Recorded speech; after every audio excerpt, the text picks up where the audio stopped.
The Jaywalkers Recovery Podcast is meant to provide support and inspiration for those on a journey of recovery.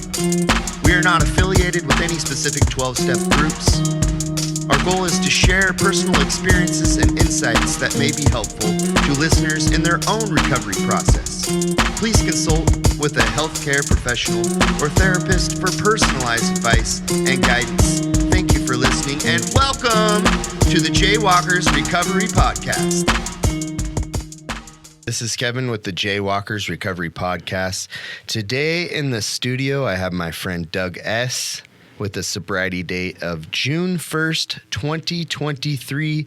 And you can do the math. Doug just got a year of continuous sobriety. Congratulations, Doug. Thanks, Kevin.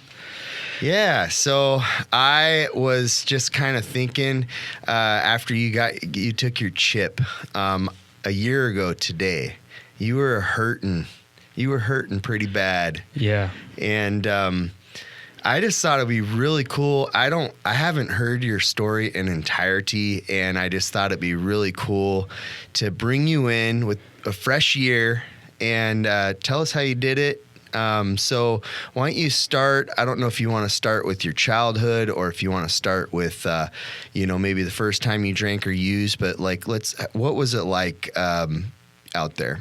Yeah, sure. Thanks for having me.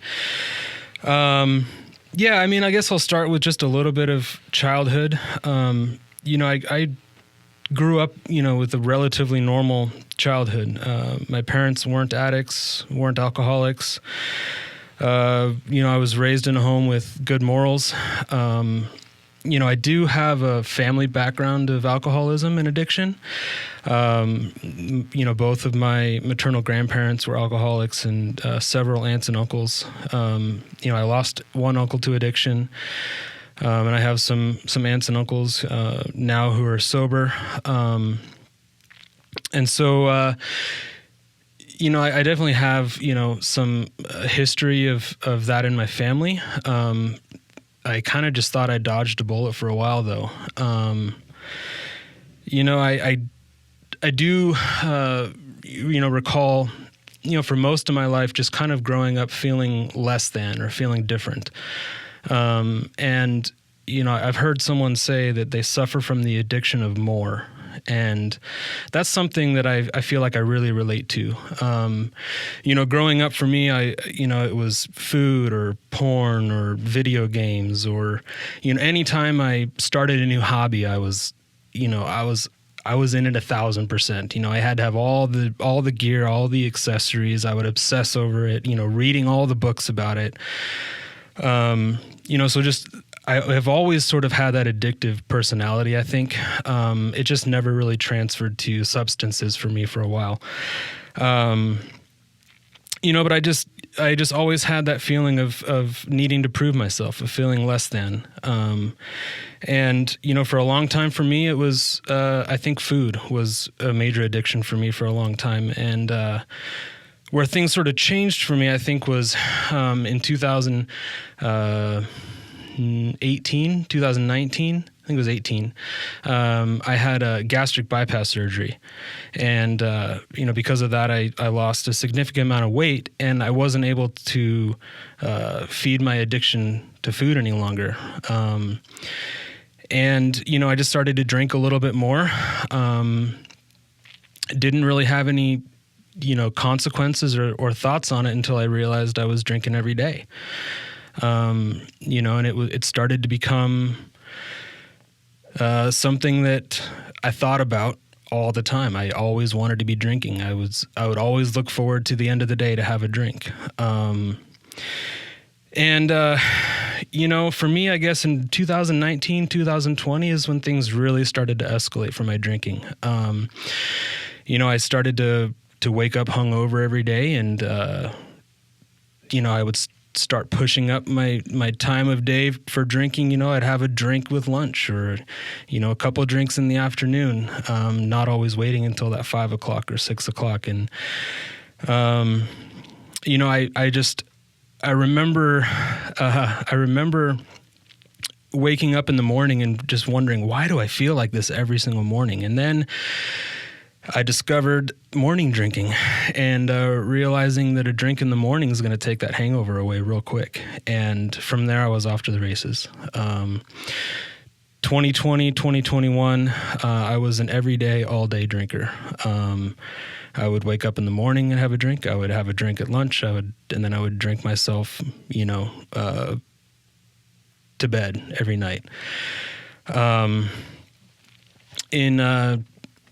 Let's see, it was October of 2022. I had my first hospitalization that was due to my drinking. I was leaving a friend's house and walking to my car, and my legs just like completely gave out from underneath me. I had zero strength in my legs, and I didn't know what was going on. It scared me, but I ended up in the hospital, and they couldn't really figure out what was wrong with me, besides the fact that I had like a 0.2 blood alcohol, and they ran labs obviously, and at that point they were like, your liver enzymes are a little bit elevated. You might want to. Do you drink a lot? Oh, not all that much, right? And a couple drinks here and there. And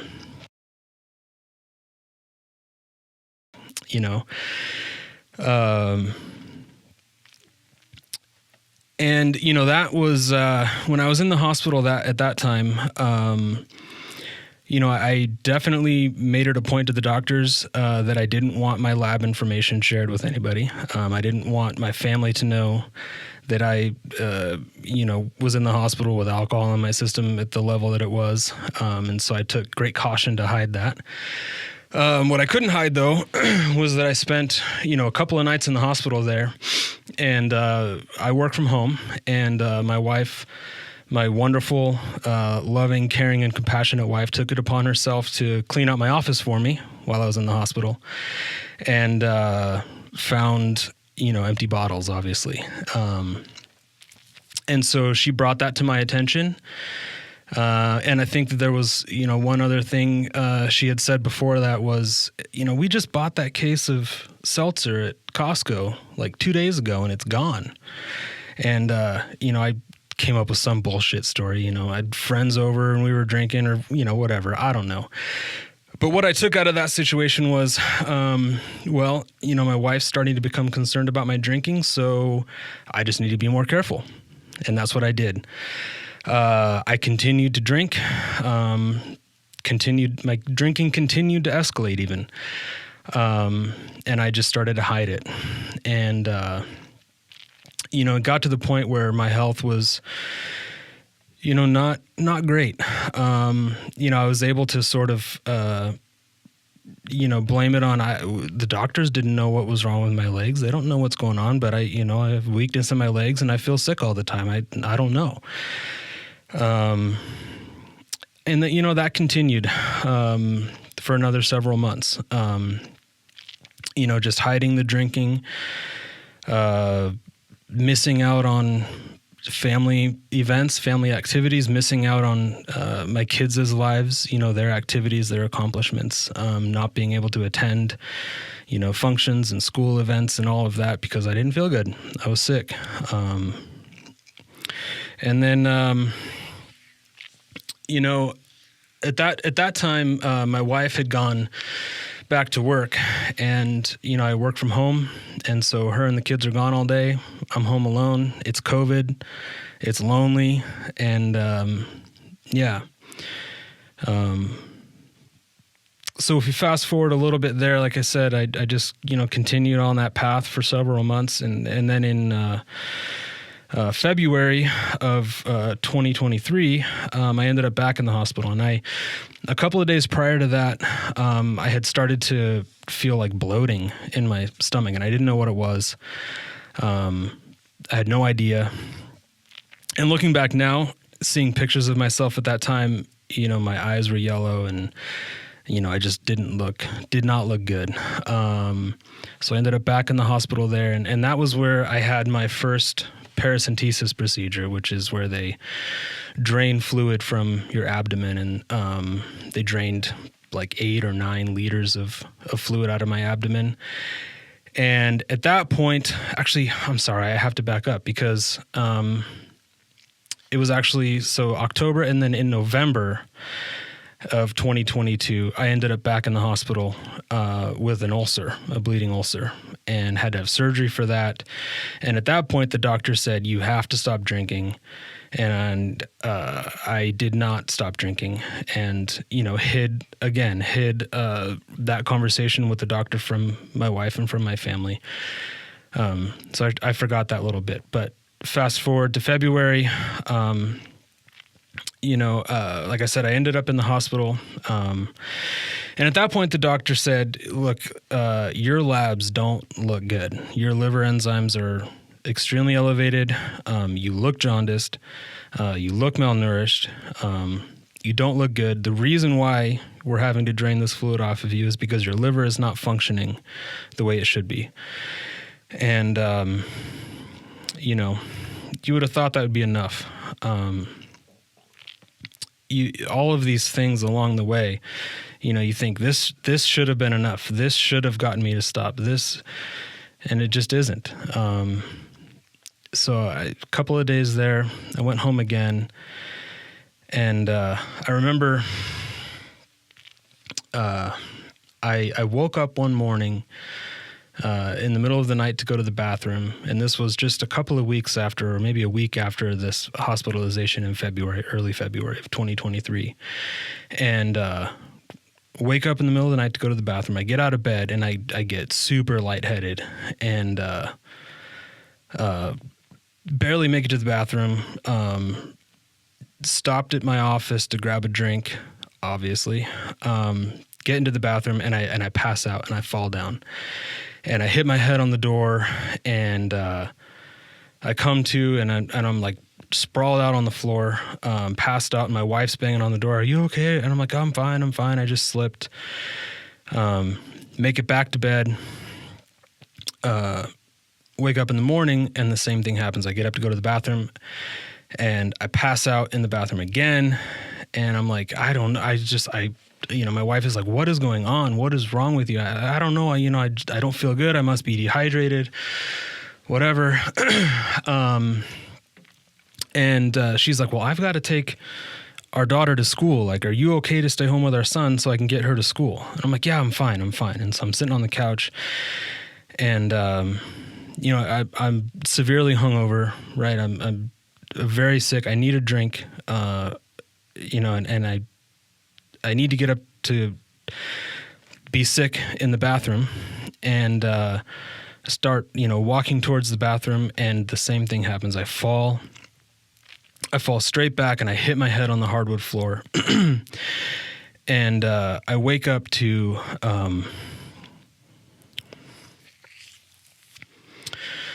my 6-year-old son patting me on the face, and he's FaceTimed my wife. 6-year-old son grabbed my phone and figured out how to FaceTime my wife, and is hitting me on the face, and, Mom, Daddy fell down, and I can't wake him up. And I wake up, and I'm like, I'm okay. And I lay back down, and I just lay there.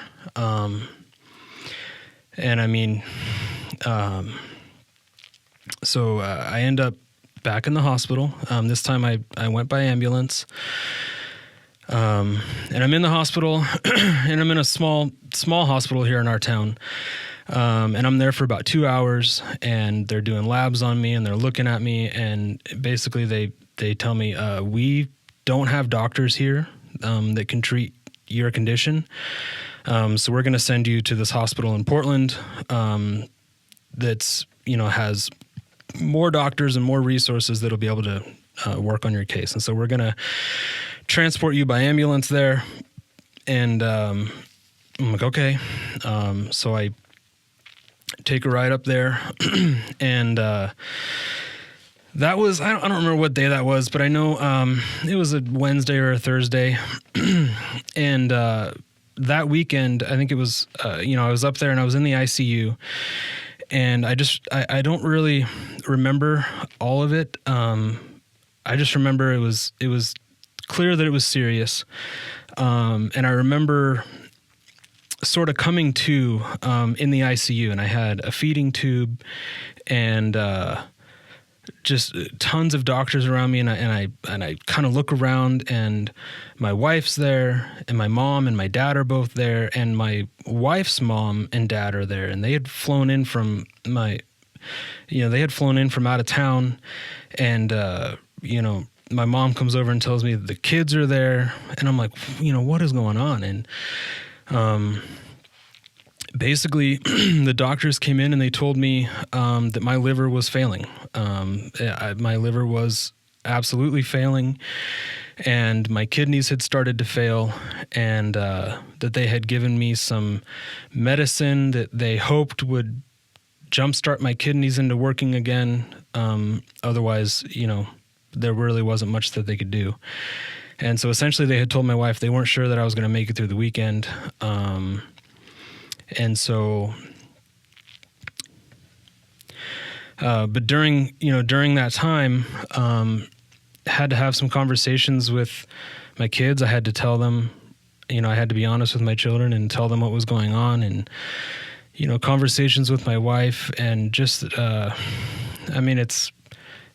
was extremely scary. All I could really think about at the time though was like, if I'm going to die, like what can I do in this time to make it as easy of a transition as I can for my wife?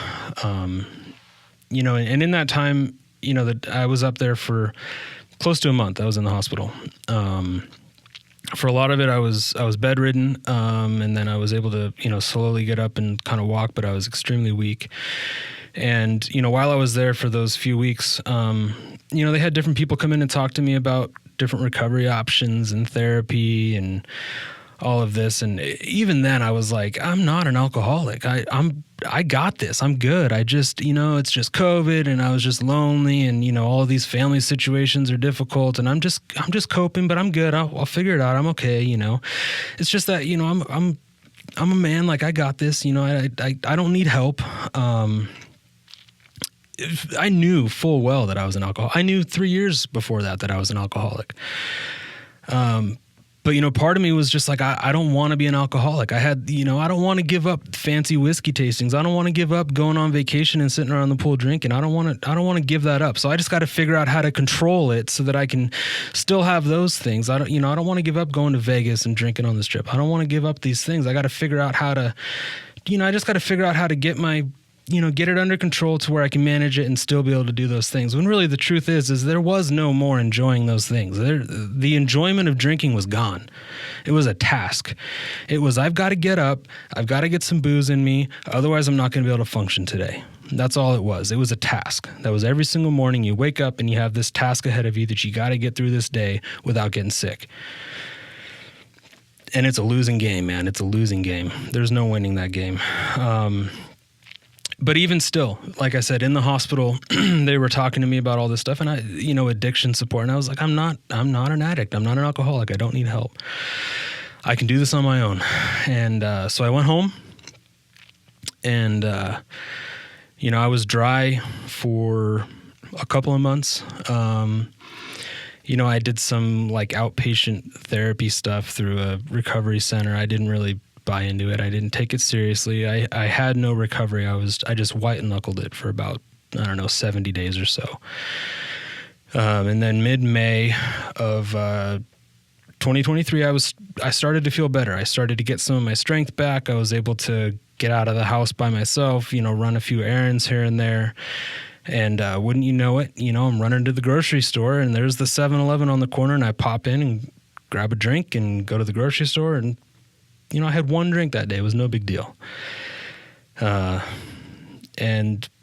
from there, I just continued to drink for a couple weeks. And it escalated until it was May 31st. My wife and daughter were out of town, and my son was with my dad at our house.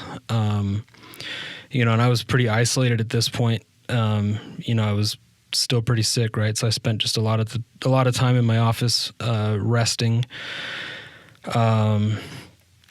And I left the house to get pizza, and the pizza place is right next to the liquor store. So I went and got pizza, and then I went to the liquor store, and then I bought a bottle, and I went home, and I drank the entire bottle.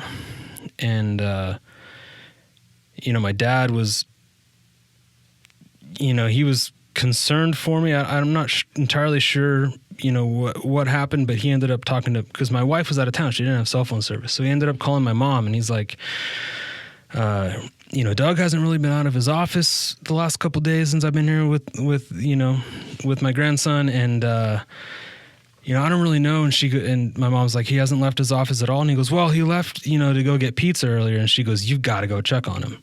And he did.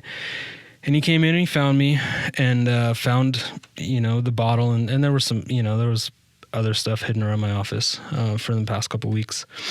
And he didn't wake me up. I actually woke up to my brother coming in. And my brother comes in and just is standing in front of me like, what the fuck are you doing? Like, do you want to fucking die? Like, what the fuck are you doing, man? And I was angry, and I told him to fuck off. And we screamed at each other for a couple minutes, and he left. And I woke up the next morning. My mom and dad were there. That was June 1st. And talked to them for a while. I ended up calling my uncle who's in the program. And I told him I fucked up, and he's like, what'd you do? And I said, well, I went to get pizza, and the liquor store was right there, and I went into the liquor store, and I bought a bottle. And I was like, I just wanted to have a drink. I just wanted to have a drink or two to feel better for a minute, And he was like, well, if you wanted to have a drink, why'd you buy a bottle? Why didn't you buy the little mini bottle? And, that was kind of a shot for me. I was like, that's a good fucking question, man. And he's like, it's because you wanted the bottle. And I'm like, I wanted the fucking bottle. Yeah, I wanted to get hammered. And I did. And he told me, he said, you need to get your ass to a meeting. You need to raise your hand, say, I'm Doug, I'm an alcoholic, and I need help. And that's what I did. That night I went to our home group, and I walked in late, sat in the back. But I did. I raised my hand. I said, my name's Doug, and I'm an alcoholic, and I'm fucked. And I just cried. And I went to a meeting every single day for 30 days. I probably went to 40 meetings in 30 days, and I cried at every single one of them. And I got a sponsor, I don't know if are we allowed to talk? Okay.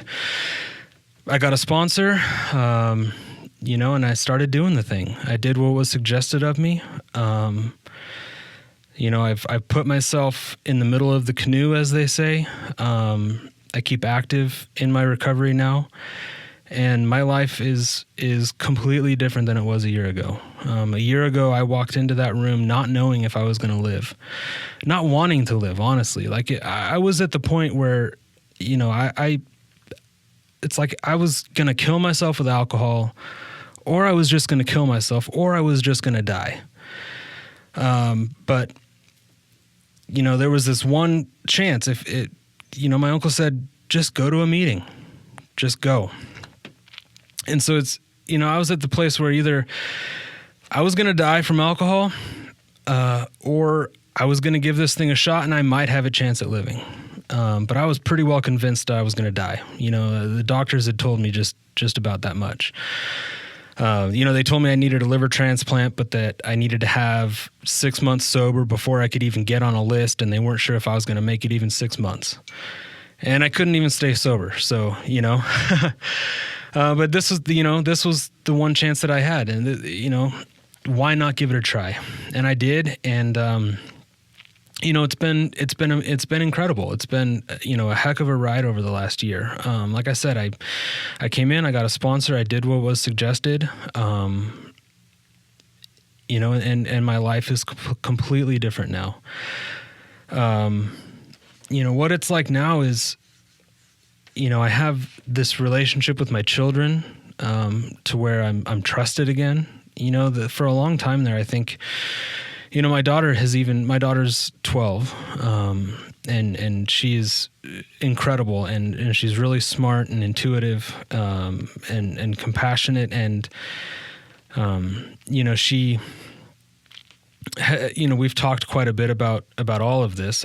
I'm really open with her about where I'm at and what it was like and what I'm doing about it. And she's told me, well, good, because I didn't like it when you were drunk.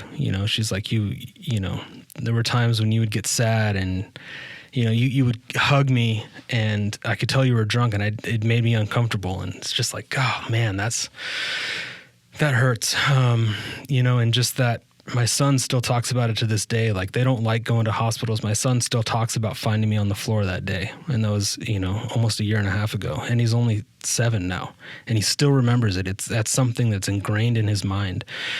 And he just, he tells me, Dad, I don't ever want you to drink alcohol again. And I can confidently tell him that I am doing every single thing in my power to never drink alcohol again.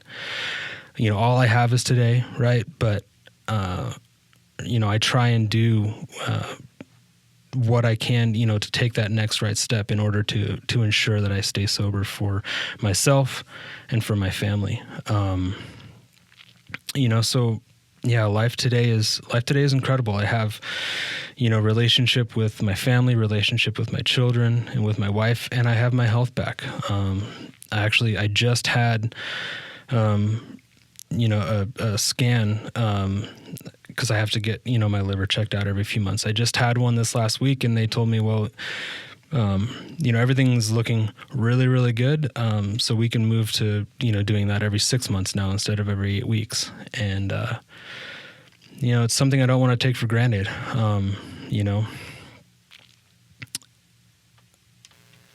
Yeah, I remember when you came in a little over a year ago, and your look about you, your health. I remember you crying, sitting there, and thinking, man, that you were saying you had cirrhosis of the liver and you were going to die. I'm curious about cirrhosis of the liver. You probably know a lot about it since you've been to the doctor. They've probably explained it. Tell us a little bit about cirrhosis of the liver, if you can. Yeah. So, as far as I understand it, cirrhosis of the liver is like a scar. Your liver starts to get hardened and scar, and your liver performs just a lot of different functions in your body. And without your liver functioning, the rest of your organs have a hard time functioning. And so, with me, it was, they told me that I had end stage liver failure and that I had cirrhosis and that it was not reversible. And that even if I got sober, I would probably need a transplant. I think that, I'm blessed by the fact that I'm still relatively young and healthy besides that. And that I was able to, my liver was able to, because it's one of those organs that can kind of regenerate itself, but it does get to a point where, it can't ever regenerate 100%. And I don't know if that's the case for me or not yet. I don't think we'll know that for a period of time, but I do know that it has improved. But, some of the things that, I experienced was the bloating and essentially like it just, you can get like toxicity in your body when your liver isn't functioning right. And like one of the things that I experienced was, and I don't remember what it's called, but something about like the concentration of ammonia in your blood that the liver helps regulate. It can cause like hallucinations, and like when I was in the hospital and I was detoxing in the hospital, I was like, the walls were moving and I was like having conversations with people that weren't there, and like I couldn't sleep. And if I would fall asleep, I would like suddenly jolt awake from some weird nightmare that I could never remember, but I was only sleeping for like 20 seconds at a time. I mean, it was the weirdest thing. But yeah, I mean, I don't know too much about it beyond that. I just know that, at some point, it does become irreversible. And I think that, I don't know if I'm there or not, but we'll find out. Well, I truly think you're a miracle. And I think God has spared you for a reason. I think that you're uniquely qualified to help the next suffering alcoholic with, I'm sure there's going to be more in the same situation as this disease is cunning, baffling, powerful. Mm-hmm. Was there anything else before we... I think that was just about it. All right. My story was short and brutal. Like I said, I didn't really start drinking super heavily until, a few years ago, but I do suffer from that addiction to more. Addiction is a part of my life, and it has incorporated itself in my life. Even in recovery, I find that addictive personality takes over. I can become addicted to recovery, right? I want to go to all the meetings and do all the things and go to all the retreats and all of that. And it just, it's that obsession. I can obsess over anything. Last question. Yeah. Say someone is a newcomer or they're listening to this podcast and they might think they have a problem with drinking alcohol. What's the best advice you could give them? Yeah. The best advice I can give you is understand that when you go to a meeting and you're a newcomer and people tell you you're the most important person in the room, it is not intended to embarrass you, and it is not intended to make you feel any type of way except that you are where you belong, you're where you need to be, and that the solution is there. And coming out of an addiction, coming out of that, your head mentally is going to be extremely fucked up. And your thoughts are almost always going to be wrong. So find somebody that you trust, that you can trust, cling on to them, and then do what they suggest. And it will work out. Oh, man, that's a powerful story. Doug, thank you for joining me in the studio. Thanks, Kevin. Thanks for listening to the Jaywalkers Recovery Podcast. If you enjoyed the show, please give us a 5-star review on Spotify or Apple Podcasts. You can also join us on YouTube or Facebook for some bonus videos and pictures. Thanks again for tuning in.